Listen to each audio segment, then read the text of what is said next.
देखिए, अखिलेश जी ने अपने उस वक्तव्य में 99% हमारा समर्थन किया है और 1% असहमति व्यक्त की है। हम उनकी असहमति का सम्मान करते हैं। क्या क्या उन्होंने नहीं कहा? उन्होंने कहा एआई समिट में भारतीय जनता पार्टी ने चीन का रोबोट खरीद करके देश का अपमान किया है। क्या ये नहीं कहा अखिलेश यादव जी ने? क्या ये अखिलेश यादव जी ने नहीं कहा कि आज बड़े बड़े मीम बन रहे हैं जिसमें चीन का रोबोट कुत्ता हमारे शेर को, मेक इन इंडिया के शेर को दौड़ा रहा है?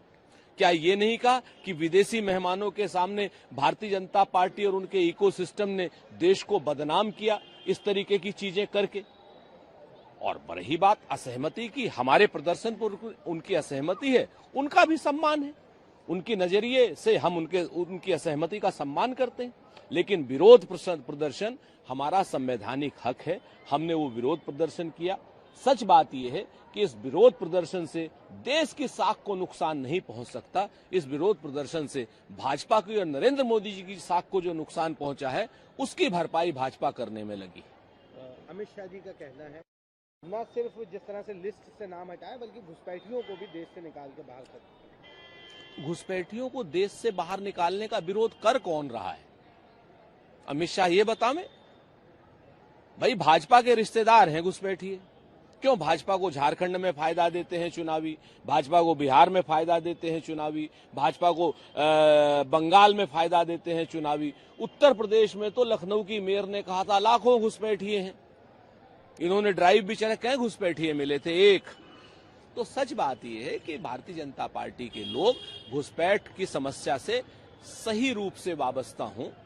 कांग्रेस पार्टी ने 88,000 घुसपैठिए अपने शासनकाल में निकाल बाहर फेंके थे और भारतीय जनता पार्टी ने 11 साल में मात्र 4,500 घुसपैठिए निकाले हैं। ये कथनी और करनी में अंतर है। भारतीय जनता पार्टी सिर्फ चुनावी लाभ लेना चाहती है घुसपैठियों का। घुसपैठिए तो इनके रिश्तेदार हैं। इसी के साथ आरिफ मोहम्मद, मैं नरेंद्र मोदी जी का विरोधी था, लेकिन मैंने जब गुजरात में वक्त गुजारा तब मैं उनके समर्थन में आया और मैंने समझा कि उन्होंने कितना बेहतर काम किया। ये जो मौसम देख करके नेता अपना पाला बदलते हैं, उन पर बहुत ज्यादा टीका टिप्पणी फिजूल की होती है। आरिफ मोहम्मद खान साहब सिर्फ सत्ता को देखने वाले सूरजमुखी फूल की तरीके से हैं। उस सूरजमुखी फूल की तरीके से हैं जो सिर्फ सूरज की तरफ देखता है, इसलिए उनकी किसी भी बात का कोई अर्थ नहीं।